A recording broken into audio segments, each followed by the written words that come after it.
Bangladesh film institute 2006 সাল থেকে দেশে নিয়মিতভাবে চলচ্চিত্র নির্মাণ কোর্স পরিচালনা করে আসছে।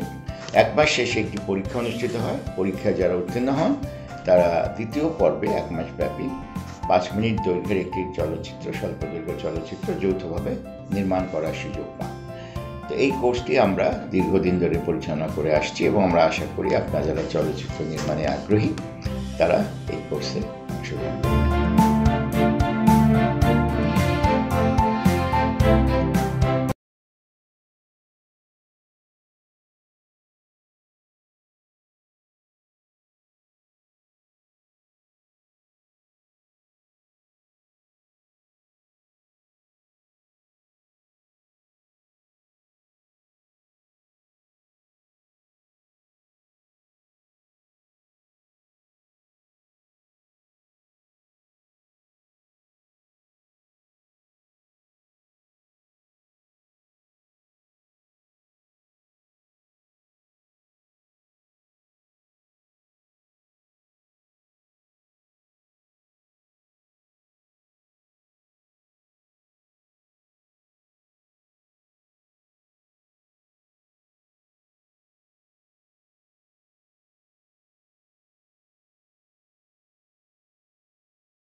লুসাই পাহাড় থেকে জন্ম নিয়ে কর্ণফুলী নদী পার্বত্য চট্টগ্রামের উপর দিয়ে বয়ে গেছে সাগর অভিমুখে। পাহাড়ি উপকথা বলে, এক রাজকন্যা একদিন এই নদীতে হারিয়ে ফেলেছিল তার কানের ফুল। সেই থেকে এ নদীর নাম কর্ণফুলী। কর্ণফুলী দুলি দুলি কুদু যাবে হনা যেদুন সাংমুই তস মারে মরে না জানা কর্ণফুলী দুলি দুলি কুদু যাবে হনা যেদুন সাংমুই তস মারে মরে না জানা।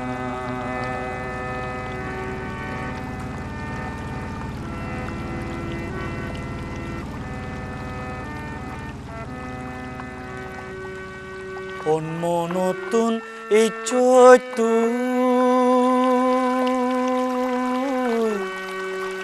সাগৰত যাবে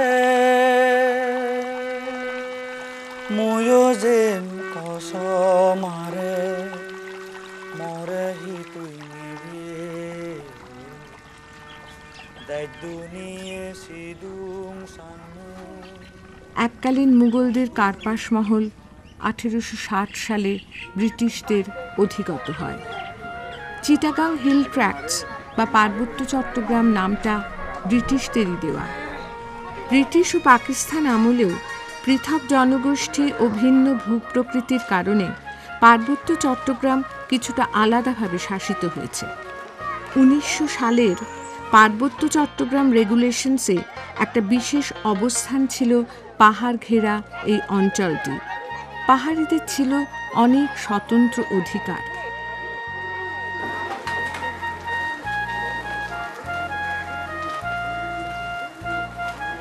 এই কর্ণফুলী উপত্যকায় আমরা এসেছি পার্বত্য চট্টগ্রামের এক আদি চিত্রশিল্পী চুনিলাল দেওয়ানের খোঁজে। কথা হয় চুনিলাল দেওয়ানের বিধবা স্ত্রী বসুন্ধরা দেওয়ানের সঙ্গে। আমার নাম বসুন্ধরা দেওয়ান, স্বামীর নাম চুনিলাল দেওয়ান। জন্মও গামরিতলা মৌজায়। আমার পুত্র ছেলে 4 জন, মেয়ে ছেলে 1 জন। তো ছোটোকালে তার আব্বা থাকতে 1 জন মারা গেছে।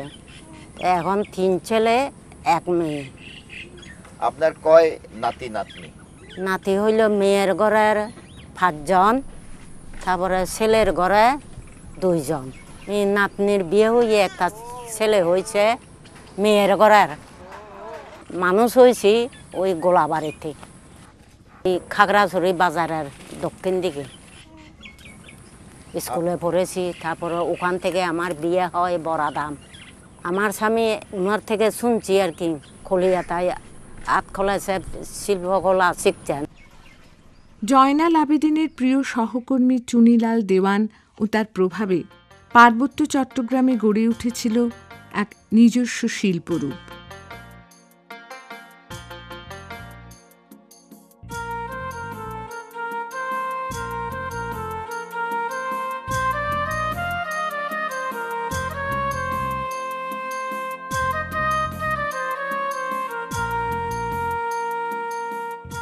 আমার স্বামী যখন ছবি আঁকতেন, সে কাজের দায়িত্ব যখন সরকার দিলেন, ওখানে এক্সিবিশন করতে হবে, সেটা আমার স্বামীর সুখের হইলে আমারও সুখ। আমরা কত সুখে ছিলাম। বড়াদাম এখন আছে না? এখন ডুবে গেছে। ওই কবে ডুবে গেল আপনার স্বামীর বাড়ি? 1959 ইংরেজি এক খাপ্তায় গোটায় স্বামীর বিটা বাড়ি আর কি।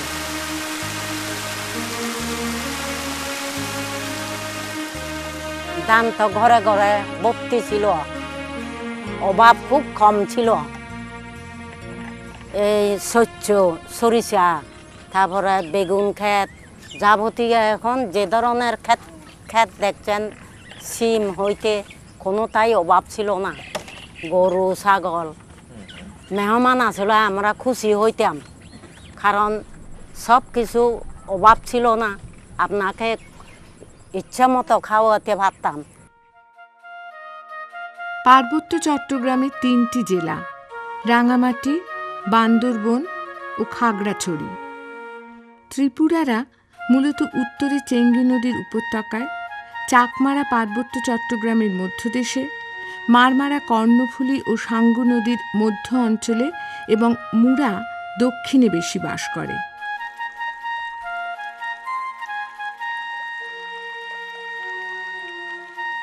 কাপ্তাই হ্রদের ফলে সবচেয়ে ক্ষতিগ্রস্ত হয় রাঙামাটি জেলা।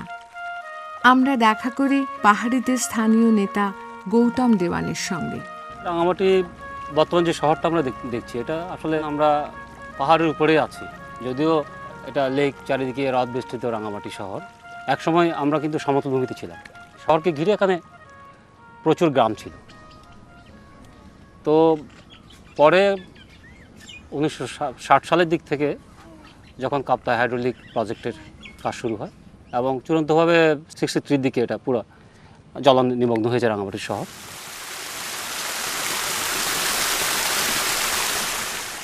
এতে 1 লক্ষ লোক তারা জায়গা জমি হারিয়েছে। আমাদের 54,000 একর জমি, একদম খুব ভালো জমি, এগুলো পানির নিচে চলে যায়, যেটা আমাদের টোটাল চাষযোগ্য জমির 40%।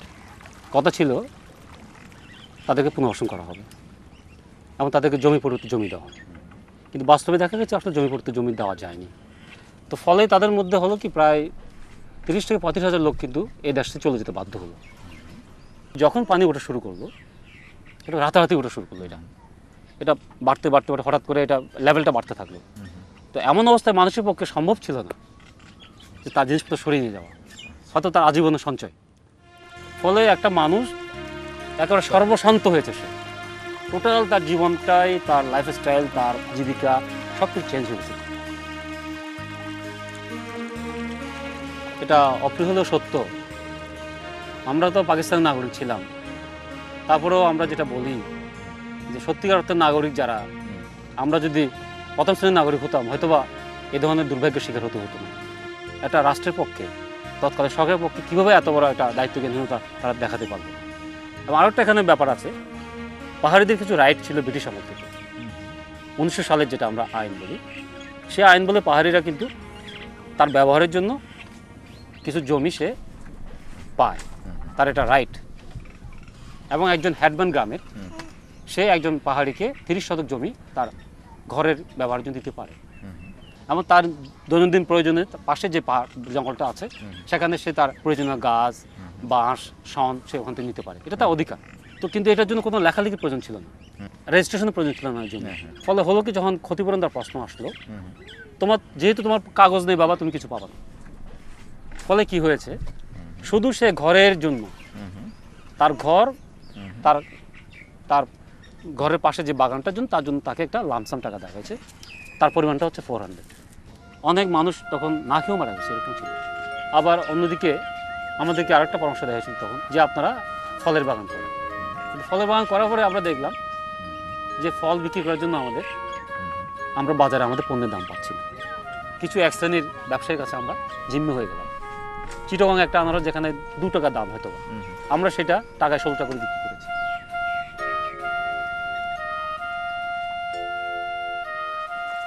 সবচেয়ে অবাক ব্যাপার হচ্ছে, যে জেলার লোকরা এত ক্ষতিগ্রস্ত স্যাক্রিফাইস করে আমাদের দেশে এত আমরা এটা উন্নয়নের কাজে লাগলাম, এই জেলাতেই আমাদের আলো আমাদের ঘরে এখন আসে। বিদ্যুৎ অনেক, রাঙামাটি জেলায় 10টি থানা, রাঙামাটি জেলা সবচেয়ে ক্ষতিগ্রস্ত হয়েছে। 10টি থানার মধ্যে 4টি থানাতেই এখনো কোনো বিদ্যুৎ যায়নি। কাপ্তাই হ্রদের ফলে পার্বত্য চট্টগ্রামের আকৃতিটাই নাটকীয়ভাবে পাল্টে গেল। যা পর্যটকদের জন্য এত আকর্ষণীয়, সেই কাপ্তাই হ্রদ রাঙামাটির অধিবাসীদের জন্য এক অশ্রুর হ্রদ। এটা ছিল এমন এক বিপর্যয় যা গভীর এক ক্ষতের মতো পাহাড়ি মানুষদের স্মৃতিতে আজও বহমান। বাংলাদেশের স্বাধীনতার পর একটির পর একটি সরকার পাহাড়িদের পৃথক নৃতাত্ত্বিক ও সাংস্কৃতিক অস্তিত্বকে মেনে নিতে অস্বীকৃতি জানিয়েছে। আর মধ্য 70 দশক থেকে শুরু হয় সামরিক দলননীতি। পরিকল্পিতভাবে সমতলের বাঙালিদের পাহাড়ে বসবাস করানো শুরু করা হয়। উদ্দেশ্য পাহাড়ি বাঙালি জনসংখ্যার অনুপাতকে পাল্টে দেওয়া। এবার ধান কেমন হয়েছে? ধান ভালো হয়েছে, কতখানি ধান? 30-40 মন হইব। আর আপনাদের এই পাহাড়টার কতখানি যায় পরিমাণ? অনুমানিক পরিমাণ 8-10 খানি হবে। 8-10 খানি। এই জমির আপনাদের কোনো দলিল আছে? দলিল নাই। নাই। কেউ কি আপনাদের এখান থেকে উঠিয়ে দিতে পারে? কোথায় দি পারবো? এই লেকের পানিতে কি আপনাদের কোনো জমি গেছে? হ্যাঁ, জমিন আছে তো, পানি দুবো জমিন আছে তো। লেকের পানিতে কতখানি জমি ছিল? আমাদের বাবার জমিন বেলে 5 খানি সমানই ছিল।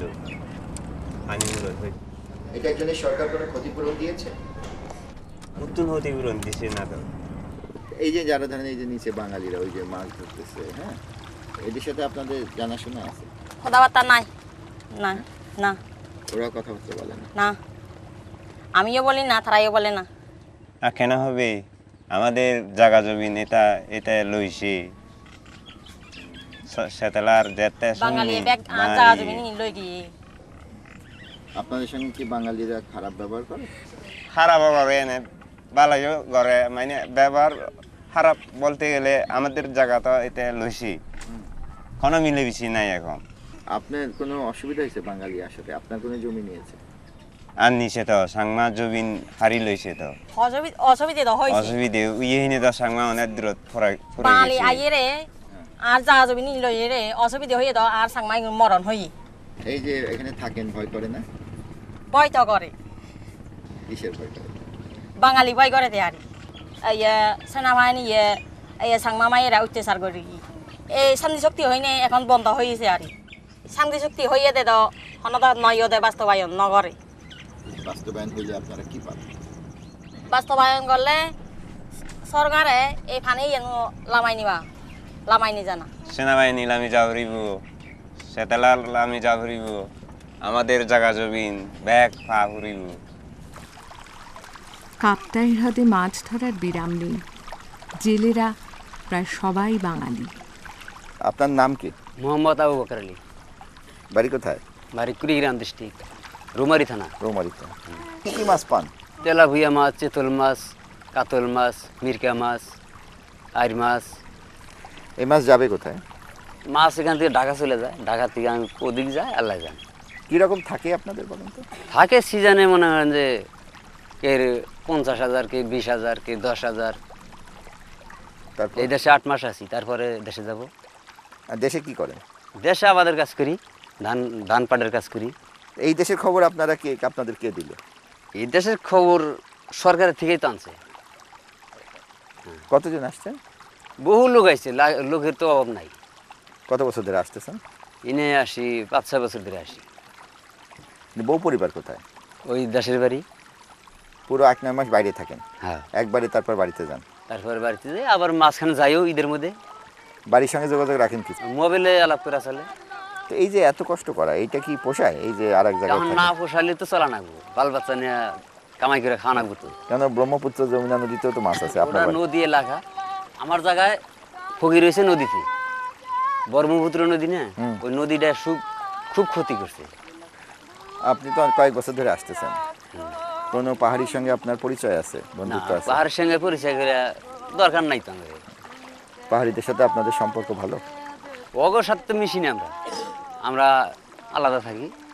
আমরা নদীর গাড়ে থাকি, সারাদিন থাকি নদীতে, রাত্রে যাই বাজারে, সন্ধ্যায় বাজারে যাই, খাওয়া দাওয়া করি, শুয়ে ঘুম পারি, আবার সকালে চলে আসি। ওদের সঙ্গে মেশেন না কেন? মিশি না, অগো জাত হইল ভিন্ন জাত, অগো হাতে মিশা তো লাভ নেই।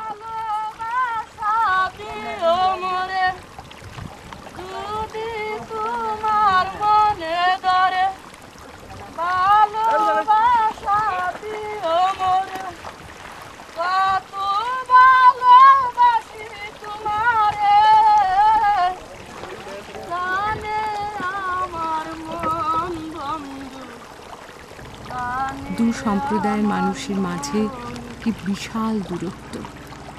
আমরা তো ছোটকাল থেকে বাঙালির সঙ্গে স্কুলে পড়েছি, কোনোদিন ঝগড়া জাতি এটা অমুক আহমদ এটা বাঙালি মুখেও সেভাবে আমরা উল্লেখ করতাম না।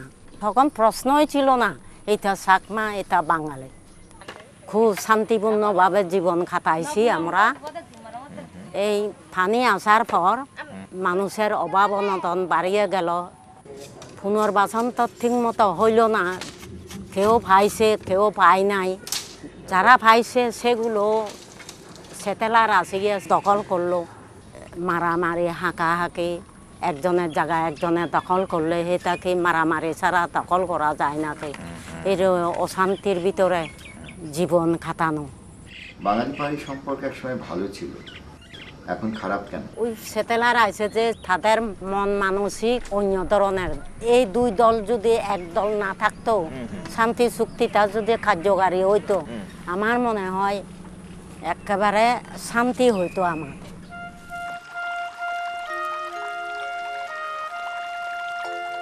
যুগ যুগ ধরে পাহাড়িরা পার্বত্য চট্টগ্রামের পাহাড়ে পাহাড়ে জুম চাষ করে এসেছে। বলা হয় জুম চাষ বিজ্ঞান ভিত্তিক নয়, পরিবেশের পক্ষে ক্ষতিকারক, কিন্তু সেটা সর্বাঙ্গীন সত্য নয়। আমরা গেলাম জুম চাষি এক পাহাড়ি নারীর সঙ্গে কথা বলতে। ধান ছাড়া আর কি কি ফসল করেন এখানে? ধান ছাড়া হলুদ, মরিচ, বায়ুন, সমি। আপনাদের যে ক্ষেতের ফসল, এই যে হলুদ বা আর যা কিছু মরিচ, এগুলো কোথায় বিক্রি করবেন? রাঙ্গামাটি, আপনি সুবুলং করি, রাঙ্গামাটি করি। ধান ধান বিক্রি করে না, আমি নিজে খাই। বছর হয় না, বছর নয়। এখানে কতদিন থেকে আছেন? এখানে আসি দিন বৈশাখ মাস। আর কতদিন থাকবেন? কতদিন থাকবে? খেলা আছে, খেলা বান্দরে খাই পেলাই বেগিন অল্প অল্প আছে, এখন ছবি টান করিব। বান্দরে খেয়ে 1 বছর টান করিব, বান্দরে খাই পেলাই বেগিন অল্প আছে দি। আপনার স্বামী কি করে? স্বামী কবিরাজ। কবিরাজ? হ্যাঁ। এখানে থাকতে কেমন লাগে? তেমন তো অসুবিধা লাগে, সুবিধা লাগে। শান্তি চুক্তি হতে ভালো হয়েছে না? এখন সদায় শান্তি চুক্তি শান্তি চুক্তি হইয়ে না, এখন তো নয়। শান্তি চুক্তি হইয়ে দে, বাস্তবায়ন তো বেগদিন পুরো নয়। কি বাস্তবায়ন হচ্ছে না?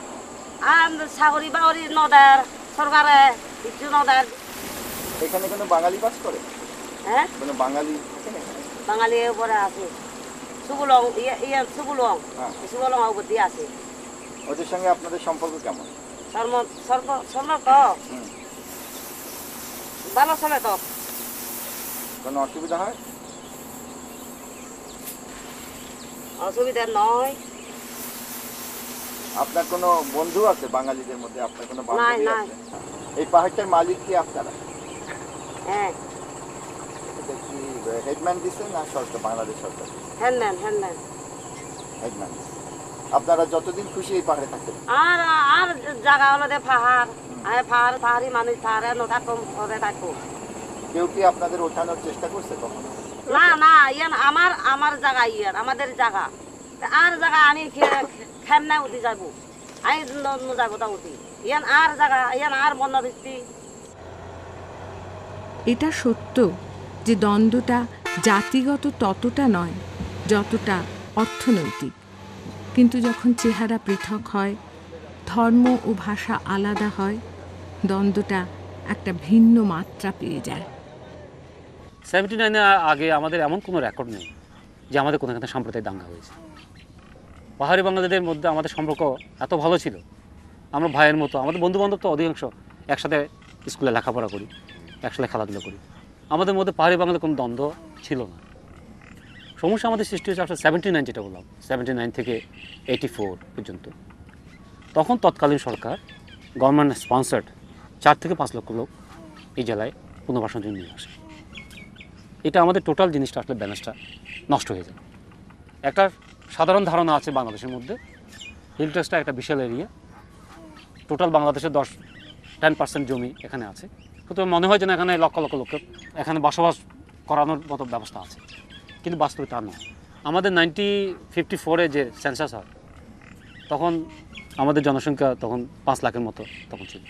তখনও জমির যে পরিমাণটা আমরা দেখেছি, তখনও আমাদের প্রতি পরিবারের ভাগে যে সমস্ত জমিগুলো আছে, আমরা 3.5 একর থেকে 4 একর মতো জমি আমাদের ভাগে পড়ে। তো এখন সরকার যাদেরকে নিয়ে আসছে তাদেরকে একটা অঙ্গীকারের মাধ্যমে নিয়ে আসা হয়েছে। তাদেরকে 5 একর দেওয়া হবে বনভূমি, মানে দ্যাট ইজ এই জংলা জমি। 4 একর দেওয়া হবে, দুইভাবে ব্যবহার করা যায় জমি, বন এবং চাষও করা যায়। 2.5 একর করে ধান জমি দেওয়া হবে। এই ধরনের অঙ্গীকার তাদের। কোথায় পাবে এত জমি? আমাদের জমি তো তখনই ছিল না, এখন নতুন যারা লোক আসলো তারও ছিন্নমূল। আর একটা লোক আসলে তখন তার তো বাঁচতে হবে, তার তো জমিটা ব্যবহার করতে হবে। সেই জমিটা আমি পাচ্ছি কোথায়? ফলে যেটা বাস্তব হয় সেটা হয়, যেটা হলো কি, পাশে যে পাহাড়ি গ্রামগুলো ছিল, যারা ইতিমধ্যে এই এত আমাদের প্রতি এত সব এই আমাদের এত বিপর্যয়ের পরেও যারা মোটামুটি পায়ে দাঁড়িয়েছে আর কি, ভ্যালিতে লেকের কোনাতে কিছু হয়তো জমি চাষ করেছে, আবার আবাদ করেছে, ন্যাচারালি তার জায়গাটা ওদিকে এনক্রোচ করা শুরু করেছে। যারা বহু বছর ধরে স্বাভাবিকভাবে পাহাড়ে এসে বসবাস করছে, তাদের প্রতি পাহাড়িদের বিরূপতা তেমন নেই। তাদের ঘোর আপত্তি পরিকল্পিতভাবে সরকারি মদতে বাঙালিদের এনে পাহাড়ে কৃত্রিমভাবে বসতি করানো, যার উদ্দেশ্য হচ্ছে ধীরে ধীরে পাহাড়িদের নিজ ভূমিতেই সংখ্যালঘু বানানো। আমরা গেলাম বহু বছর ধরে এই অঞ্চলে বসবাসকারী বাঙালি কৃষক আব্দুল হাকিমের বাড়িতে। আমি আসছি কুমিল্লার থেকে, মতলব থানা। আসলাম ওদিকে নদী ব্যাঙ্গিয়া আপনার বাড়িঘর সব কিছু লইয়া আছে। আপনি কোন সালে আসছেন? আমি এসে স্বাধীনের পর দিন 1972 সালে। হ্যাঁ, তারপর এখানে আপনার আরও আপনার আছে 60 সালে 55 সালের লোক এখানে আছে। তো এই জায়গার খোঁজ পাইলেন কিভাবে? ওই দিন আসামের তো লোক আসছিল সেপ্টেম্বর ইয়ার যুদ্ধের মধ্যে, পাকিস্তান হিন্দুস্তানের যুদ্ধের মধ্যে নিয়ে হয়েছিল। সেইখানে আমাদের মুসলমান আছিল, হে মুসলমান তো উঠে এদেশে আসছে, এইখানে জায়গা মধ্যে দিয়েছিলাম নেপালের মধ্যে। তো এইখান তো ওনারা আসছে মতো অস্ত্র ওনার, যেমন আমার স্ত্রী আছে, আরেকজন স্ত্রী আছে, লতায় বাইয়া এই দেশের লোক আসছে। গ্রামে কতজন মানুষ আছেন আপনারা? এইখানে মানুষ আছে আমরা এই মাথা হইতো আর দহিন মাথা পর্যন্ত আছি 34 ঘর। আপনার কত জমি আছে? তো ধরেন 60 কানির মতন আছে আমার। 60 কানির মতো জমি। এই গ্রামে কোনো পাহাড়ি নাই? কোনো পাহাড়ি নেই, এখানে শুধু বাঙালি আছে আমরা। আপনাদের সাথে পাহাড়িদের সম্পর্ক কেমন এখন? সম্পর্ক এখন তো ভালোই, ব্যয় দিতে হলে সবই ভালো, ব্যয় নিতে হলে কোনো কিছুই না। আমাদের এইখানে ঘাটে তলে অনেক পানির মধ্যে আইয়া সব জাল মারতে আসেন আপনি, এই আপনার ধরছে, চাঁদা দিতে হবে। কারা? পাহাড়ি দুর্ঘটনা করবে, না দিলে মারধর করবে, তারপর তো আপনার চাঁদা লইয়া তারপর তো আপনার জাল মারতে পারবেন পারিনি। আপনাকে কখনো চাঁদা দিতে হয়েছে? আমি চাঁদা দেই নাই, আমি জালও মারি না, চাঁদাও দেই নাই আমি, আর কোনো লোক বাদ নাই। পাহাড়িরা কিছু বলে? পাহাড়িরা এরকম লোক আছে আপনার একদম ভালো আছে আবার খারাপও আছে। একদিন আমার মারিয়া লাগবে। কেন? তুই খারাপ লোক আইলি কেন, কুডার লোক কেন আইলি? গরু দিলেন বেশি, গরু খাওয়ামু, আমাদের এখানে নাই, সব হইলে পানি। কয় তুই আসতে পারবি না, স্যার কিনছি, কত ফোজা? এত ফোজা। কয় যা নিতে পারতি না, যা ইনশাল ভাগ্যা যা, নাহলে মেরে ফেলাম তোর। হ্যাঁ, 2টা লোক আছিল, 2টা লোক মধ্যে একটা লোক ভালো আছিল। তা আমার ওই লোকটা বলে যে আপনি ডরায়েন না বেশি, তাই মাত্তাল। এখন পাহাড়ি যে প্রকারে এখান থেকে বাঙালি উঠাই নাও, এটা কি বাংলাদেশ না পাহাড়ির দেশ? এটা পাহাড়ির জন্মস্থান কোথায়? কোথায় ওদের জন্মস্থান? থাইল্যান্ড। আমাদের বাঙালি হইল বাংলাদেশের মধ্যে জন্মস্থান, তারা থাইল্যান্ডের জন্মস্থান হইয়া এইখানে বাহাদুরি আর আমরা নিচেটা যাইতে আসি। এই হলো সরকারের কাজ। এসে তো পড়ছেন, এখন কেমন লাগতেছে? এখন মল্লই যেন থাকতে হইব, বাঁচলই যেন থাকতে হইব, কিছুতেই শান্তি হবে না। আপনি কোন আচ্ছা, আজ বলতেছেন এত অসুবিধা, হ্যাঁ, কিন্তু আপনি কি আপনার নিজের গ্রামে ফিরে যাবেন? মতলব কি করে যাবো? আমার তো নাই কিছু, কোথায় যাব? ওনার হলো পরিবার আমার। জি। ওনার নাম কি? ওনার নাম ফজলুন্নেসা। কেমন লাগে এখানে থাকতে? আসি কোনো রকম, ভালো সময়তে ভালো, সময়তে খারাপ, এই আর কি। ভালো হইলি আর কুদ্দুর পাহাড়ি জায়গা। ভালো কি কি বলেন তো? ভালো আর কি, ছেলেরা তখন বেকার, ভালো আর করতুক, কামে করতে ভালো খাইলাম, কিংবা জমিনে চাষ করলাম, চাষে যদি ফলন পাই তাহলে ভালো, না পাইলে দুঃখ। ওর ঠুক ভালো আর কি আমাদের। ছেলেরা কাজ পায় না নাকি? বেকার তো, ছেলেরা তো বেকার। এই এলাকায় কাজ নাই তেমন? কি কাজ আছে? কোনোটা চাকরি বাকরির লাইন আছে? কোনোটা ব্যবসা বাণিজ্যের লাইন আছে? কি আছে? মাছ মারতে পারলে, মাছও নদীতে এখন নাই। 5 বছর পরে এই বছর ধান পাইছি কতগুণ, 6 বছর পরে, 5-6 বছর পরে তেলেরটা পাওয়া হইল না। প্রত্যেক বছর মানে চাষ করি, রোয়া দিয়া সম্পূর্ণ ঠিক হইয়া আইলে ধান ছড়া বাইর হয়েছে, কিংবা কিছু কিছু রং ধরছে, ওইটা আমার ডল মেরা দিব, যাও গেল। যাও ঢল মারা মানে?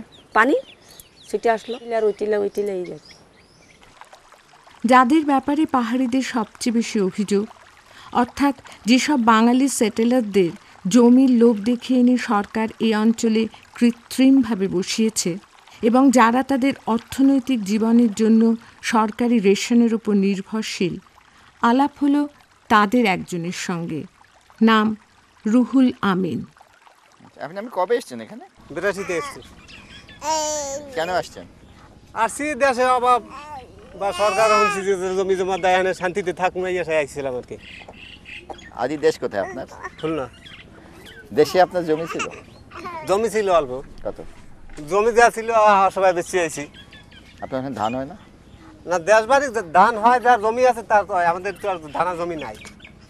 কামলা দিতে? কামলা দিতে। আপনি যখন আসছিলেন সরকার কি দিছিল আপনার? আইসি মন তোর গম দিছে সরকার 2 মণ করে মাসে, আর 400 টাকা দিছিল হাজিকাম ভাইয়া। তারপর মাসে মাসে 200 টাকা দিছিল, 2 বছর দিছিল। তারপর কিছু দেয় না, জমি দিয়েছে 4 একর, তার পাহাড়ে বাড়ি দিয়েছে 25 শতক। 25 শতক জমি দিয়েছে, জমিতে তো আমরা যাইতে পারতেছি না। কেন? শান্তি বাহিনীর কারণে বা চাকমার কারণে আমরা যাইতে পারতেছি না। আপনারা কয় ঘর এখানে আসছেন? এখানে আমরা প্রায় 400 পরিবারের মতো আছে। আপনাদের কি এক সমাজ এখানে? না, সমাজ আনে 3টা। 3টে সমাজ? তিনটে। কি কি সমাজ? এই সেলিম গ্রুপ হয়েছে, এই এক গ্রুপে চিন্তা কারণে ওই সমাজের লোক আসতে হলে পানি লাগে, নৌকো লাগে। তাইবিন আর ওই সমাজের লোক আবার এখানে আসলে নৌকো লাগে। তো এক সমাজের লোক এই এক টিলাগুলো এইটা এক সমাজে চলে আর কি। এখানে আপনারা কোন কোন জেলার লোক আছেন? সব ডিস্ট্রিক্টের লোকই আছে। খুলনার আছে, তারপর যশোরে আছে, দিনাজপুরের আছে, রংপুরের আছে, তারপর ঢাকার কম, একটু ঢাকার কমই আছে, নোয়াখালী আছে, 64টি জেলার প্রায় দেশের লোকই আছে। শান্তি চুক্তি তো হয়েছে, হ্যাঁ শান্তি চুক্তি। এতে সুবিধা হয়নি আপনাদের? এত সুবিধা হয় না, শান্তি চুক্তি ওই আর ক্ষতি হয়েছে। কেন? আগে তো খুদা শান্তি বাহিনী ছিল, এখন পার্টি দুইটা বাই দিয়েছে, সন্টুস আর গন্টুস।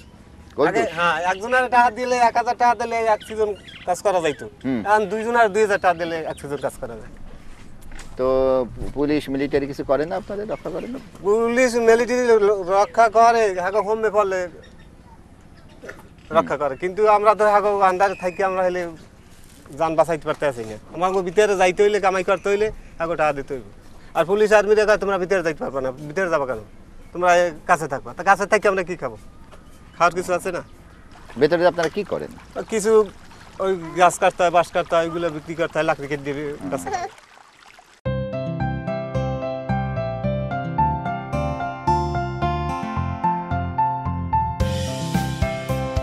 বাংলাদেশ ফিল্ম ইনস্টিটিউট 2006 সাল থেকে দেশে নিয়মিতভাবে চলচ্চিত্র নির্মাণ কোর্স পরিচালনা করে আসছে।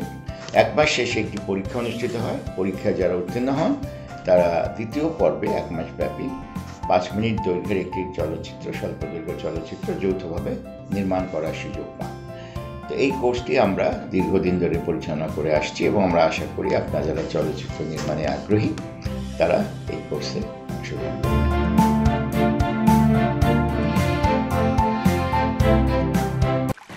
আমরা খুঁজে পেলাম শান্তি বাহিনীর 2জন প্রাক্তন সদস্যকে। 75-এ আমি এসএসসি পরীক্ষা দিয়েছি। যখন হাই স্কুলে পড়তাম, হাই স্কুলে পড়ার সময় এই যে পাহাড়ি ছাত্র সমিতি নামে একটা ছাত্র সংগঠন ছিল আমাদের।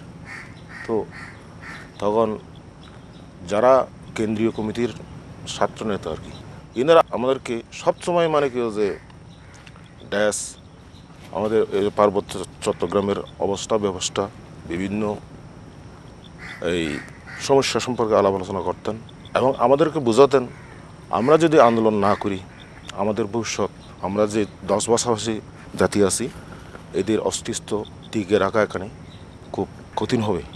শেষ পর্যন্ত আমরা ওই আন্ডারগ্রাউন্ডে চলে গেলাম, অর্থাৎ ষষ্ঠ আন্দোলনের দিকে মানে পাওয়া গেল। 75 ইংরেজি থেকে 86 ইংরেজি পর্যন্ত। যখন আপনি গিয়েছিলেন আপনার বয়স কত ছিল? তখন আমার বয়স 18 বছর। আপনি যখন গিয়েছিলেন আপনার বয়স কত ছিল? আমার তখন 21 বছর। আমি এগ্রিকালচার ইনস্টিটিউটের ছাত্র ছিলাম ঢাকায়। তখন সালটা ছিল 1986। আমি ছোটোবেলার থেকেই মানে আমার জাতির জন্য কিছু করার প্রেরণা অনুভব করতাম। আর যখন আমার 21 বছর বয়স, যখন আমার টকবগে যৌবন, তখন আমি দেখি দিঘিনালা জ্বলছে, পানছড়ি জ্বলছে। তখন আমি চিন্তা করলাম আমার ব্যক্তিগত স্বার্থে লেখাপড়া না করে আমার দেশের সাথে কাজ করা উচিত। সেই সময় আমি চলে যাই আর কি। তারপরে ফিরে এলেন কেন? যখন চুক্তি হয় 1997 2রা ডিসেম্বর, তখনই আমি ফিরে আসি আর কি। শান্তি চুক্তি বাস্তবায়নের সমস্যা কি? এরা বলে যে শান্তি চুক্তি বাস্তবায়ন হচ্ছে না, আর সরকার বলছে যে মানে যে আমরা আস্তে আস্তে আমরা দিয়ে দিচ্ছি যে সমস্ত চুক্তির মধ্যে রয়েছে। বাস্তবায়নের মানে একটু ভেজাল দেখা যাচ্ছে আর কি। আমার মতে উপপক্ষের মানে এই খোলাখুলি আলাপ আলোচনা করার পরে একটা সিদ্ধান্ত টেনে নেওয়া দরকার। বিষয়টা আসলে আমার দিক থেকে আমি এইভাবে দেখছি, যা আলাপ আলোচনা তো চুক্তির আগে হয়েছে, তারপর চুক্তি সম্পাদিত হলো। এখন চুক্তি সম্পাদনকারী দুপক্ষের মধ্যে বাংলাদেশ সরকার হচ্ছে প্রধান পক্ষ। বাংলাদেশ সরকার যদি এগুলো বাস্তবায়ন না করে তাহলে তো করার কিছু নেই। যেমনভাবে মনে করা যাক 33টি বিষয় জেলা পরিষদ, আঞ্চলিক পরিষদের হাতে দেওয়ার কথা, তন্মধ্যে কটি দেওয়া হয়েছে আপনারা নিশ্চয়ই জানেন। এবং এখানকার নির্দিষ্ট ভোটার তালিকা হওয়ার কথা স্থায়ী বাসিন্দাদের নিয়ে, এবং এখানকার ভূমি সমস্যাগুলো সমাধান করার কথা। কিন্তু প্রতিটি ক্ষেত্রে আমরা দেখতে পাচ্ছি সচেতনভাবে এগুলো এড়িয়ে যাওয়া হচ্ছে অথবা লঙ্ঘন করা হচ্ছে। পার্বত্য চট্টগ্রাম তো বাংলাদেশের বিচ্ছিন্ন অঞ্চল না, এই বিষয়টা বাংলাদেশের জনগণকে বুঝতে হবে এবং সেই হিসেবে এগিয়ে আসতে হবে। শুধু সরকারের উপর ভরসা করে থাকলে আমার মনে হয় এগুলো সম্ভব না। আর কতগুলো বিষয় আমাদের ব্যাপারে যেগুলো ভুল ধারণা আছে এগুলো একটু স্পষ্ট হওয়া দরকার। অনেকে মনে করে আমরা বাঙালি বিদ্বেষী, জিনিসটা কিন্তু ওটা না। যারা শুধু স্বার্থের জন্য হিল ট্যাক্সে আসতেছে এরা শুধু স্বার্থ হাসিল করার জন্যই থাকে, এদের কাছে মানবিক মূল্যবোধটা খুবই কম থাকে। আর যারা আগে থেকে এখানে আছে আমাদের সাথে, ওদের সাথে অবশ্যই আমাদের ভালো সম্পর্ক আছে, এটা একটা দিক। আর এক সময় আমাদের চেষ্টা করা হয়েছিল বিচ্ছিন্নতাবাদী হিসেবে প্রমাণ করার, কিন্তু এক্ষেত্রে আমরা বলবো যে আমরা অবশ্যই বিচ্ছিন্নতাবাদী নই। একটা উদাহরণ আমি তুলে ধরতে পারি, মনে করেন দুর্গম এলাকায় আমরা স্কুল প্রতিষ্ঠা করেছি, সাজেক অথবা অন্য কোনো জায়গায়, কিন্তু ওই জায়গাগুলোতে আপনারা এখনও গেলেও মানে জানতে পারবেন যে ওখানে জাতীয় সঙ্গীত হিসেবে সোনার বাংলায় গাওয়া হয়েছিল এবং ফ্ল্যাগও উড়েছিল বাংলাদেশের ফ্ল্যাগ। আপনি কিভাবে মনে করেন যে পার্বত্য চট্টগ্রামের সার্বিক উন্নয়ন সম্ভব? আমার দৃষ্টিকোণ থেকে আমি মনে করি মানে উন্নয়ন তাদের মাধ্যমে সম্ভব যারা এখানকার ভূমিপুত্র, সে হোক পাহাড়ি সে হোক বাঙালি। অন্য ডিস্ট্রিক্ট থেকে এসে এখানে উন্নয়ন করে দিয়ে যাবে, এটা আশা করা যেমন ভুল, তেমনি মানে এটা দেওয়াটা ঠিক না আমি মনে করি আর কি। যখন পাহাড়ি ছিলেন, এই সংগ্রামে ছিলেন, জীবন কেমন ছিল? জীবনটা তখন উঠতি বয়স, প্রাণে একটা চাঞ্চল্য ছিল, মানে রাত দিন মানে পরিশ্রম করলে কোনো মানে আমাদের ইয়ে হতো না আর কি, অর্থাৎ ক্লান্ত লাগতো না। আর একটা মানে আলাদা মানে মানে অ্যাডভেঞ্চারিস্টদের মতো মানে লাগতো আর কি। তখন কষ্টটা মেনে নিয়েই তো জঙ্গলে যাওয়া। 10টা কষ্ট করার পর যখন গ্রামের কারো কাছ থেকে আমরা সামান্য সহানুভূতি পেতাম, তখন আমাদের সব কষ্ট ধুয়ে যেত আর কি। এই রক্তক্ষয়ী সংঘর্ষে অনেকেই জীবন হারিয়েছিল। আমরা দেখা করলাম তেমনই এক শহীদের বাবা মায়ের সঙ্গে। মণিময় আমার জ্যেষ্ঠ পুত্র, বড়ই ভালো ছেলে ছিলেন। এই পড়াশুনো করতে করতে তারপরে ইউনিভার্সিটিতে ভর্তি হয়ে গেলেন। ওখান থেকে ওই আন্দোলনের সময় এই আপনার মানবেন্দ্রলাল নদীয়ে যোগ দিয়ে ওখানে এসে মারা গেছে। কবে মারা গেল? 1983 ইংরেজিতে। ওর মৃতদেহ কি আপনারা পেয়েছিলেন? জি, ডেড বডি পেয়েছিলেন? পাইনি, পাইনি। ওর কোনো ছবি আছে বাসায়? এখন তো ছবিও নাই, আমি ছবি সব উঠার ছবি সব হারাই ফেলছি। সব আমার হারিয়ে গেছে। সব ছিল সব হারিয়ে গেছে। ওর আর্মিদের বয়ে আমার নিজের কাগজপত্র হারিয়ে গেছে। কখন কোথায় পড়ে রয়েছে আর পাইল না। ওর মৃত্যুর জন্য আপনারা কোনো বিচার চেয়েছেন কখনো? আমরা মৃত্যুর জন্য আফসোস করলেও কার কাছে আফসোস হবো? সে আন্দোলনের মধ্যেই দেশের লোকজনের অধিকারের জন্য যখন গেছে, সে তো ওখানে মানে জীবনটা শেষ করেছে অধিকার প্রাপ্তির জন্য। সেই জন্য আমরা দেশে কেন মারা গেল তার জন্য আমরা এত দুঃখিত নই। অধিকার কি পাওয়া গেছে? যা পাওয়া সেটাও তো কিছু করতেছে না। এটা কি অধিকার? ব্রিটিশ শাসন আমলে ব্রিটিশ সরকারটা কী করলো, এই দেশের লোকগুলো শান্ত শিষ্ট এই সমস্ত দেখে তাদের নিরাপত্তার জন্য তারা হিল ট্যাক্স ম্যানুয়াল একটা গঠন করে গেছে। এই হিল ট্যাক্স ম্যানুয়ালে সব কিছু সেফগার্ড দিয়ে গেছে। কি এখানে যদি কোনো বাঙালি বা অন্য বাইরের লোক আছে, এখানে এই দেশের লোকের স্বার্থ ক্ষতি হয় এমন ব্যবহার করে, তখন তাকে 24 ঘন্টার মধ্যে বাইরে যেতে হইতো। কিন্তু বর্তমানে পাকিস্তান আমল দেখলাম, বাংলাদেশ দেখলাম, এই দেশের ঘটনা বহুল তারা নিয়ে আসলো কি এই আন্দোলনের বিরুদ্ধে কী নাম করছে দমন করবার জন্য তারা নিয়ে আসলো মিলিটারি। এই মিলিটারি আনলো কি মানব দল হিসাবে লোক। বর্তমানে যে সমস্ত সংবাদ বের হয় সেটা সমস্ত সরকারের থ্রোতে বা আর্মির থ্রোতে হয়, এখানেও সত্য না, সব মিথ্যা। আর কীভাবে আনে আপনার শরণার্থীগুলো বসাই দেয় কীভাবে? ওই আপনার মিলিটারিরা মুরব্বী গোছানোর লোকগুলো দায়িত্বে একটা মিটিং করবে, মিটিংয়ের মধ্যে মারবে গুলি। এখন দেখা কতগুলো ঘটনা হয়েছে আপনার খাওয়াখালিতে আছে, ইংরেজিতে আপনার লঙ্গুডু, দিঘিনালা, লোগাং, এ সমস্ত যে হত্যা প্রচেষ্টা জানি 2 বছর আগে মহালচরিত করলো, এগুলো সরকার তো দেখেছে, কে করেছে? এগুলো একটা কোথাও বাইর হয়েছে? কোনো কোথা বাইর হয় নাই। এই কল্পনা সরকার সে তো ওমেন ফেডারেশনের একটা ইয়ে ছিল, সদস্য। সে একটা দাবিপূর্ণ কথা বলে তাকে জীবন দিতে হয়, অপহরণ করে নিয়ে যায়। কারা নিয়েছে তাকে? আর্মিরা নিয়ে গেছে, যেহেতু যে আর্মির বিরুদ্ধে বলছে, যে এলাকায় আর্মি ছিল সেই এলাকায় আর্মি নিয়ে গেছে। ইংরেজিরা সৃষ্টি করে 3 সার্কেল চিফ। স্থানীয়ভাবে তাদের রাজাই বলা হয়, চাকমা রাজা, বোমাং রাজা ও মং রাজা। কাপ্তাই হ্রদের হাত থেকে স্থানীয় চাকমা রাজার রাজপ্রাসাদটিও রক্ষা পায়নি। বর্তমান চাকমা রাজা দেবাশিস রায় একজন আধুনিক পরিশীলিত মানুষ। এই যুগে রাজা হতে কেমন লাগে? বর্তমানের গণতান্ত্রিক যুগেও আমাদের রাজাই বলে, আমাদের এখানে ইংরেজিতে চিফ বলা হতো। এখানে আমাদের বিচার আচার থেকে শুরু করে আমাদের সাংস্কৃতিক প্রথাগত অনেক কিছু ব্যাপারে আমরা জড়িত আছি। তবে আমার মনে হয় না যে সেটা গণতান্ত্রিক যে পদ্ধতি চলছে, আঞ্চলিক পরিষদ রয়েছে, আমাদের সাংসদরা রয়েছেন, জেলা পরিষদ, সব মিলে আমরা আছি। আমি কোনো কন্ট্রাডিকশন দেখি না। এখানকার চট্টগ্রামে তো অন্যান্য যেসব জাতিসত্তা আছে ছোট ছোট, তাদের সঙ্গে চাকমা জাতির আন্তঃসম্পর্ক কেমন? তখনকার বিভিন্ন যে জাতিগোষ্ঠীগুলো ছিল মোটামুটি স্বায়ত্তশাসিত ছিল। তবে চাকমা রাজ্য বলতে যেটা পরে চাকমা সার্কেল নামে পরিচিত, এই অঞ্চলের মধ্যেও কিন্তু অন্যান্য জাতি গোষ্ঠীর লোক ছিল, যেমন মারমা অবশ্যই ছিল, পাংখ ছিল এবং আছে পঞ্চঙ্গা।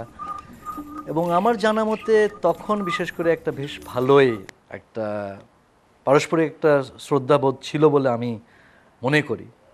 একেবারে যে দ্বন্দ্ব কোনো সময় ছিল না সেটা অবশ্যই সঠিক না, দ্বন্দ্ব থেকে যায়, কিন্তু কোনোদিন আমরা শুনি না যে সেটা একটা সংঘাতে পরিণত হয়েছে। বাঙালিদের সাথে চাকমাদের সম্পর্ক এখন কেমন? এই বিষয়ে আমার যে ব্যাপারে দ্বন্দ্ব সেটা হলো যে ভূমিকে কেন্দ্র করে। এখন আপনি জানেন যে 1979, 80, 81, 82 ইত্যাদিতে বেশ কয়েক লাখ বাঙালি পার্বত্য চট্টগ্রামের বাইরে থেকে এখানে সরকারি উদ্যোগে আনা হয়।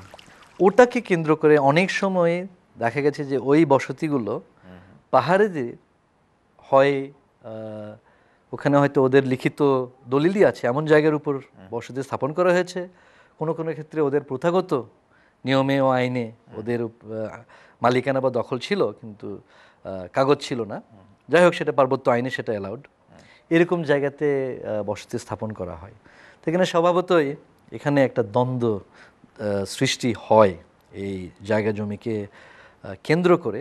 এটা আমি বলবো যে একটা ভুল একটা সরকারি সিদ্ধান্তের পরিপ্রেক্ষিতে পাহাড়িদেরকেও অন্যায় করা হলো। আর যাদেরকে আনা হয়েছে ওদেরও কিন্তু আমার জানা মতে অধিকাংশ বাঙালিরা যারা এসছে এখনও পর্যন্ত ওরা খুব ভালো অবস্থায় নেই। কি করলে মনে করেন যে বাঙালি পাহাড়ি সম্পর্ক আরও ভালো হতে পারে?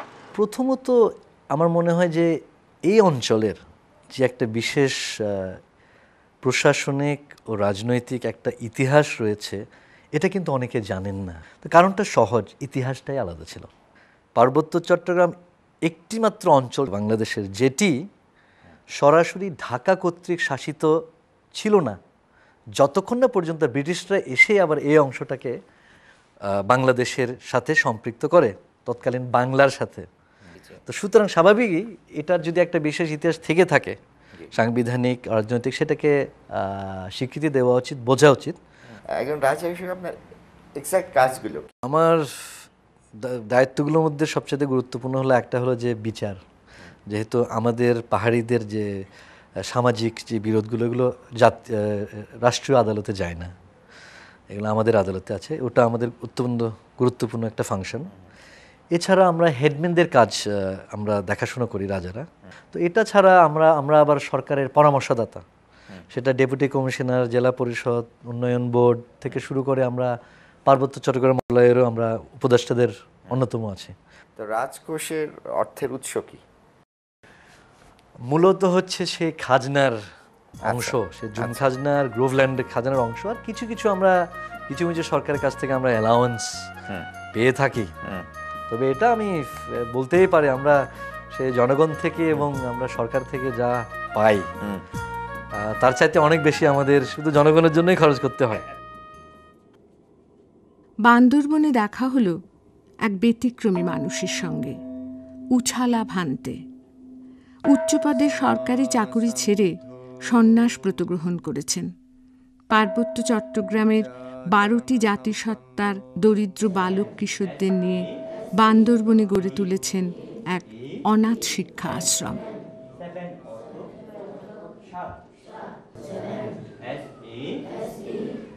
5 বছর কি 6 বছর বয়সে আমাকে প্রথম স্কুলে পাঠায়। তারপরে আমি বান্দরবনে লেখাপড়া করে ঢাকা ইউনিভার্সিটি সরাসরি চলে যাই এবং ল ডিপার্টমেন্টে ভর্তি হই। আমি ম্যাজিস্ট্রেট কাম মুনসেফ এই চাকরিটাও করেছি। 1990-তে এসে আমি চাকরি ছেড়ে দিয়েছি, এই ভিক্ষু জীবনটা, সন্ন্যাস জীবনটা নিয়েছি। এই প্রতিষ্ঠানটা গড়ার চিন্তা আপনার কিভাবে এলো মাথায়? আমাদের ভিক্ষুরা সাধারণত অশিক্ষিত, বাংলা জানে না, ইংলিশ জানে না, এমনকি নিজের ভাষাও ঠিকমতো জানে না। তাই আমি প্রথমে এদেরকে ভাষা শিক্ষা দেওয়ার জন্যে, তারপরে ধর্ম শিক্ষা দেওয়ার জন্যে, তারপরে বাংলাদেশের যে আধুনিক শিক্ষা, এই আধুনিক শিক্ষা দেওয়ার জন্যে আমি প্রতিষ্ঠানটা করলাম। সাথে সাথে মানব সেবার জন্যে, যেমন ধরুন আমার এখানে ওই থানচি, রুমা, নাক্ষংছড়ি বিভিন্ন জায়গা, রিমোট এরিয়া থেকে অনেক পশ্চাৎপদ ছেলেপেলে আছে যেখানে কোনো স্কুল নাই। মা বাপ আমাকে দিয়ে তারা বিদায়, কারণ মা বাবার কোনো ক্ষমতা নাই মাসে 5 টাকা দেওয়া অথবা 1 টাকা দেওয়া। আমাদের মানবা ভাষা, আমাদের নিজস্ব অক্ষর, নিজস্ব বই পুস্তক সব থাকা সত্ত্বেও এখন এই মানবা ভাষা শিক্ষার অভাবে সত্যি বলতে আমাদের বর্তমান যুগে যে আধুনিক ছেলেপেলেরা মারমা কথা ঠিকমতো বলতেও পারে না। এই জন্য এটাও আমি চেষ্টা করতেছি আমাদের মারমা ভাষা যেন আবার তারা শিখতে পারে। আমি এখানে মারমা ভাষা শিক্ষা দিচ্ছি। আমার নাম সুবুটি পিঙ্গা। তোমার বাড়ি কোথায়? আমার বাড়ি সেমিডলপাড়া। তোমার বাবা মা কোথায় থাকে? আমার মা বাবা বাড়ি থাকে। তোমার বাবা কি করে? আমার বাবা কৃষি চাষ করে। জমি আছে তোমাদের? না। কয় ভাই বোন তোমরা? আমরা 8 ভাই বোন। কবে এসছো এখানে? কয় বছর হলো? আমি এখানে এই বছর হলো 2 বছর হবে। আচ্ছা, কেন এসছো? এখানে আমি লেখাপড়া করতে আসি। কি পড়বে? কি লেখাপড়া? এখানে আমরা বাংলা পড়ে, অঙ্ক, ইংরেজি, সমাজ বিজ্ঞান পড়ে আর কি। তুমি ভবিষ্যতে কি হতে চাও? আমি ভবিষ্যতে ভিক্ষু হতে চাই। ভিক্ষু হলে কি সুবিধা? ভিক্ষু হলে মানুষকে ডন পটে আনতে সুবিধা।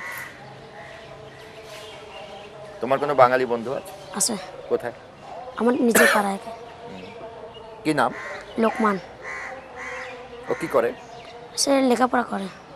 তুমি এখানে আর কত বছর থাকতে চাও? এখানে সারা জীবন থাকবো। এই বাঙালিদের সঙ্গে সম্পর্ক উন্নয়ন কি করলে সম্ভব? প্রথম মনে করি আমি সৎ মানুষ দরকার, সিভিল সার্ভেন্ট যারা, এক পুলিশ থেকে শুরু করে, এটা হচ্ছে প্রথম। আর দ্বিতীয়ত গভর্নমেন্টেরও সে ধরনের কিছু গঠনমূলক পলিসি নেওয়া দরকার এবং আমাদের সাথে আলাপ আলোচনা করে নিলেই আমার মনে হয় আমাদের কি দরকার এটা তারা খুঁজে পাবেন। আমরা যখন ছোট, আমাদের সময়ও দেখেছি মোর দিন 80 আমরাই ছিলাম, কিন্তু পরবর্তীতে যেভাবে বাহির থেকে উদ্বাস্তু আসছে এখানে, এরা ম্যাক্সিমামই আপনার উদ্বাস্তু বলতে এমন কতগুলো ক্যারেক্টারের লোক যাদের কিছু নাই বলে যা পায় তা তারা কেড়ে নিতে চায়।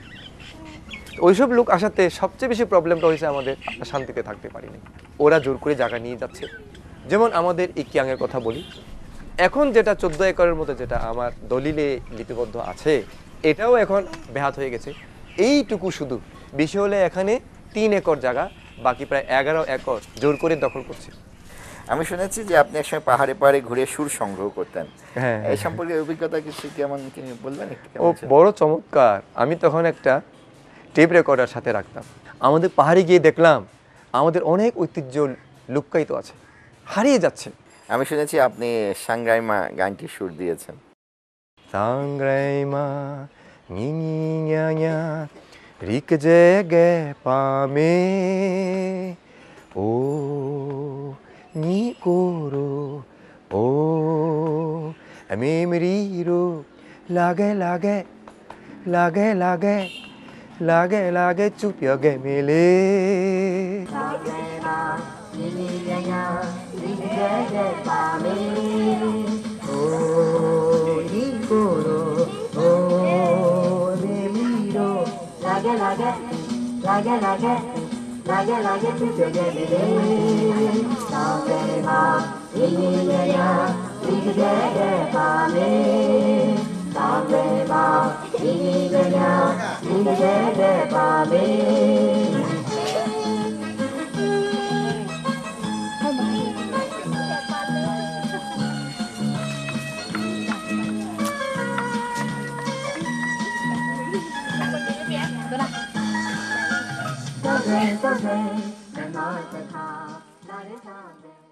শান্তি চুক্তির প্রধান যে উদ্দেশ্য ছিল পাহাড়িদের অধিকার ফিরিয়ে দেয়া, তা তেমন এগোয়নি।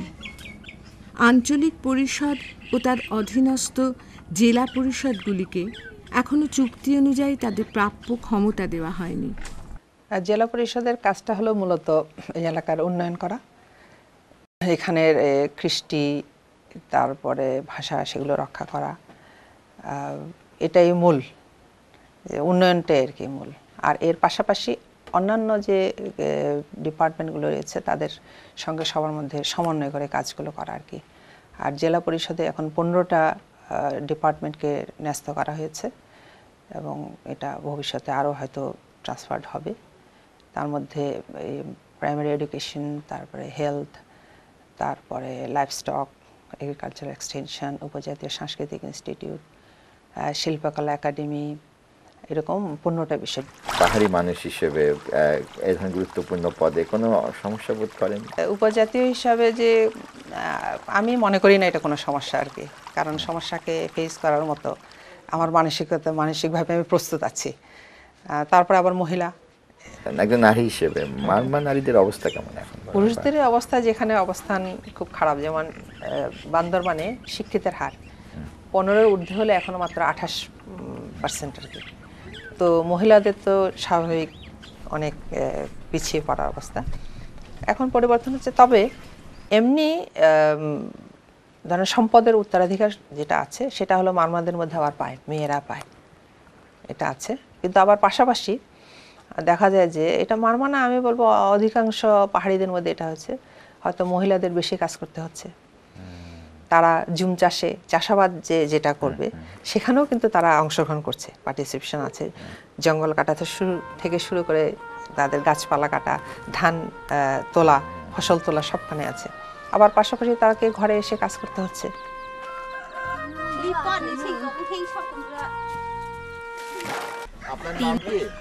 আপনার স্বামী কি করেন? জুম কাজ করে। এই পাড়াতে কতজন মুরং আছে? কতগুলো পরিবার আছে? 18 পরিবার আছে। আপনার কয় ছেলে মেয়ে? 3 মেয়ে 3 জন, ছেলে নাই। বড় 2 মেয়ে কি স্কুলে যায়? বড়টা যায়। স্কুল কোথায়? 12 মাইল এখানে। আজকে যুকে যাননি কেন? বাচ্চা অসুস্থ, আর না জ্বর হয়েছে গতকাল থেকে। ম্যালেরিয়া হয় এখানে? হয় অনেক জনে ম্যালেরিয়া। আপনার পরিবারের কারো ম্যালেরিয়া হয়েছে? জি, বাচ্চারা হয়েছে। জ্বর হলে বাচ্চাদের কি করেন? ডাক্তার আছে? আছে। কোথায়? ওই তমসলা আমাক দেখতে গেলে না, ওইখানে রবিবার দিনে। আপনার নিজের দেশ কোথায়? বরথলি পাড়া বল, ওই পাহাড় রুমা থেকে অনেক দূরে হাঁটতে হয় একদিন। আপনার বাবা মা বেঁচে আছেন? জি আছে। এখন বাবা কি করে? কিছু এখন তো কিছু করে না, আগে তো হেডম্যান করছে। তার বিয়ে হয়েছে কয় বছর? 8 বছর হয়েছে। তারপরে বাবার বাড়ি কয়বার গেছে?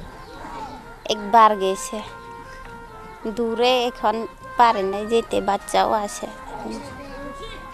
ওরা কেউ, বাবারা কেউ আসছে? যে কে আসে? ভাই আছে, বছরে 1বার 2বার আসে, দেখতে আসে ভাই, ছোট ভাই।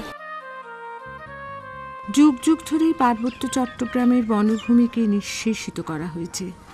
কাপ্তাই বাঁধ ও চন্দ্রঘোনার পেপার মিল প্রতিষ্ঠার ফলে পার্বত্য চট্টগ্রামের বনজ সম্পদ ধ্বংসের মুখোমুখি হয়েছে। জুম চাষের উপর নির্ভরশীল মুরাং ও অন্যান্য পাহাড়ি জাতিসত্তাগুলির জীবন জীবিকার একমাত্র অবলম্বন ছিল পাহাড় ও বন, কিন্তু সেই বন জঙ্গলও আজ তাদের হাতছাড়া হওয়ার পথে। আমাদের বক্তব্য হচ্ছে ক্লিয়ার, আমরা বনে মানুষ, বন আমাদের জীবন, আমরা বন চাই। যে 1300 বর্গ মাইল ব্রিটিশরা রিজার্ভ ফরেস্ট করে গেছে হিলটেক্সে, যেটা আমাদের টোটাল এরিয়ার 25%, সেই বনভূমি এখন তো বিরান হয়ে গেছে। কাঠ ব্যবসায়ীরা অবৈধভাবে ফরেস্ট ডিপার্টমেন্টের সাথে যোগ সাজস ছাড়া তো এটা হয় না। যারা কাঠের ব্যবসা করে তাদেরও একটা সিন্ডিকেট, তারা আমাকে অ্যাকচুয়াল প্রাইসটা দিচ্ছে না, তাদের কাছে আমাদের জিম্মি হয়ে যেতে হবে। মূলত ব্যবসা তো তাদের হাতে, আমাদের হাতে তো অ্যাকচুয়ালি পাহাড়ের হাতে তো ব্যবসা নেই আসলে।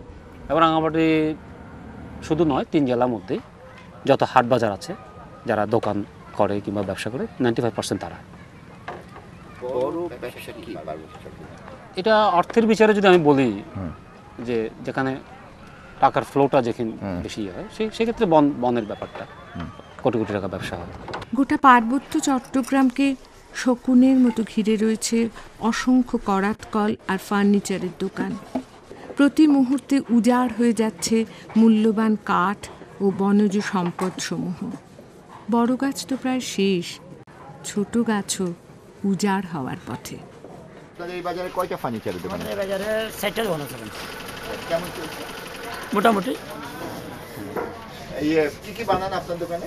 এই তো ব্যবহারের জন্য আর কি, কাঠ, দরজা এবং আপনার এই যে আলনা, সোফা সেট, এগুলো আর কি। কি কাঠ? এগুলি হলো আমরা ওই যে অকশনে সেগুন কাঠ দিই বনের ব্যাগ থেকে। হ্যাঁ, ওখান থেকে বনের ব্যাগ থেকে অকশন নিয়ে সেগুন আবার গামারি। বন বিভাগ এগুলো বিক্রি করে? বনের ব্যাগেরা লিস্ট দেয়, মানে অফিসিয়ালভাবে আর কি, সরকারিভাবে। আপনারা যে তখন কিনে নিয়ে আসেন? তখন ওখানে আমরা টেন্ডারের মাধ্যমে কিনে নিয়ে আসি, সরকার রাজস্ব খরচ দিয়ে তখন নেওয়া হয় আর কি। এই যে সুন্দর খাট, এইটা মানে কত খরচ পড়বে? এটা খরচ পড়লে তো 9.5-10 টাকা। 9.5-10 টাকা। এইটা কি আমি ঢাকা নিয়ে যেতে চাই, কি করতে হবে? আমার বনবিভাগ থেকে অর্ডার নিতে হবে। ও আচ্ছা, আমি যদি আপনার কাছ থেকে কিনতে চাই তাহলে আমাকে আবার বন বিভাগের অর্ডার নিতে হবে? আমি নিয়ে দেবো, মানে আমার যে কাগজ দিয়ে আমি কাঠগুলো সংগ্রহ করেছি, ওই কাগজ দিয়ে আমি এখান থেকে ওই কাগজের মারফতে আপনাকে দেওয়া হবে আর কি। এটা সম্ভব? কাঠের ব্যবসায় আসছে ওরকমের, এখানে দেশীয় কাঠটা আছে, সোমেলে আছে, আর বাইরেও দৌড়াদৌড়ি করতেছে না, এখানে বসে টুকটাক ব্যবসা করতেছে। কেমন লাভজনক? কেমন আছে? মোটামুটি কোনো মতো চলতেছে। আশেপাশে এত কাঠ, এত বন জঙ্গল। জঙ্গলের থেকে তো এখানে কোনো কাঠ আছে না, জঙ্গলের থেকে কাঠ যায় চিটাঙে, এগুলো তো যায় চিটাং চলে যায়, টাকা চলে যাচ্ছে। ওইটাই লাভ দিচ্ছে? এটাই তো লাভ, এটা অনেক টাকা কম লাগবে। আপনি করতে পারেন না? এত টাকা লাগবে, 20 লাখ টাকা লাগবে। কি কি কাঠগুলো তো আমাদের এখান থেকে যায়? সেগুন গেছে, গামারি গেছে। ওই সদগরা কারা, কোথাকার? এই তো ঢাকারও ফাটে, চিটাঙ্গের ফাটে, ডিস্ট্রিক্টের থেকে ডিস্ট্রিক্টে যাচ্ছে। জায়গা জমিটা খুব স্পর্শকাতর ব্যাপার আমাদের জন্য। এটা আইনের মধ্যে বলা হয়েছে যে পার্বত্য চট্টগ্রামের কোনো জমি জেলা পরিষদের অনুমোদন ছাড়া দেওয়া যাবে না। আমরা কিন্তু দেব না বলিনি। আচ্ছা আচ্ছা, অনুমোদন সাপেক্ষে আমরা বুঝবো কাকে দেওয়া যায়। কেউ যদি ভালো উদ্দেশ্য নিয়ে এখানে আসে, কেউ যদি এখানে ইন্ডাস্ট্রি করতে চায়, কেউ যদি বড় কোনো সেরকম এগ্রিকালচারাল কোনো প্রজেক্ট করতে চায়, আমরা যদি মনে করি যে হ্যাঁ দেওয়া যায়, আমরা দেবো। অনেকের একটা ভুল ধারণা আছে, কিংবা ধারণা দেওয়া হয় যে পার্বত্য চট্টগ্রামে কোনো বাঙালিকে জায়গা দেওয়া যাবে না। এটা কিন্তু ঠিক নয়। অবৈধভাবে যেগুলো দখল দেওয়া হয়েছে তাদেরকে, সেটা যদি নিজ মালিককে দেওয়া হয়, সে থিলে হোক আর ধান্য জমি হোক, সেটা করলে ওই পাহাড়িটাও বাঁচলো, ওই বাঙালিটাও বাঁচলো। তো সে অবৈধ জায়গাগুলো তাদেরকে ফেরত দিলে আমার মনে হয় শান্তি হবে। আর ঘুরিয়ে এলো পাহাড়ে পাহাড়ে ঘোরার আমাদের দিনগুলি। এক অজানা শিল্পীর খোঁজে আমরা পার্বত্য চট্টগ্রামে এসেছিলাম। পাহাড়ি মানুষদের মাঝে ঘুরে জানতে পারলাম পার্বত্য চট্টগ্রামের মানুষদের জীবনের আরও কিছু গভীর সত্যকে।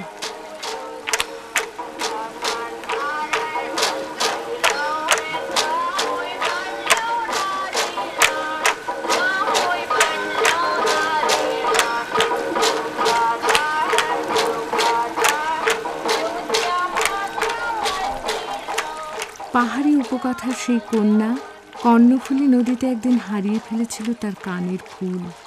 সেই থেকেই যেন হারিয়ে গেছে পাহাড়ি মানুষদের জীবনের সব নিরাপত্তা, আনন্দ, প্রশান্তি। কাপ্তাই হ্রদের কারণে পাহাড়ি মানুষেরা একদিন তাদের জমি জমা হারিয়েছিল।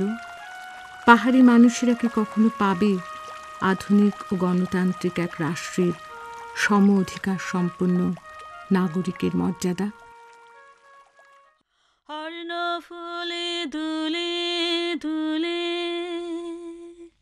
হুদু যাবে হানা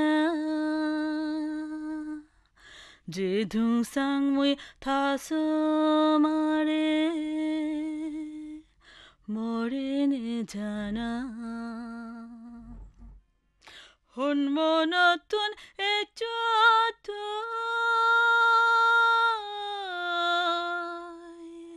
হন সাগরত যাবে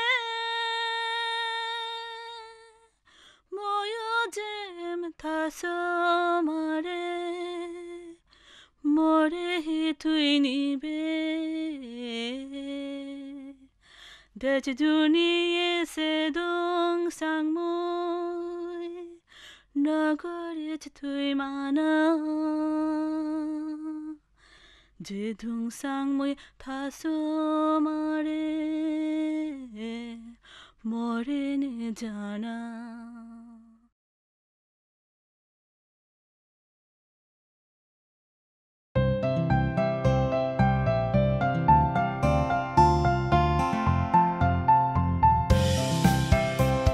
বাংলাদেশ ফিল্ম ইনস্টিটিউট 2006 সাল থেকে দেশে নিয়মিতভাবে চলচ্চিত্র নির্মাণ কোর্স পরিচালনা করে আসছে। এক মাস শেষে একটি পরীক্ষা অনুষ্ঠিত হয়। পরীক্ষায় যারা উত্তীর্ণ হন তারা দ্বিতীয় পর্বে 1 মাস ব্যাপী 5 মিনিট দৈর্ঘ্যের একটি চলচ্চিত্র, স্বল্পদৈর্ঘ্য চলচ্চিত্র যৌথভাবে নির্মাণ করার সুযোগ পান। তো এই কোর্সটি আমরা দীর্ঘদিন ধরে পরিচালনা করে আসছি এবং আমরা আশা করি আপনারা যারা চলচ্চিত্র নির্মাণে আগ্রহী তারা এই কোর্সে অংশগ্রহণ করবেন।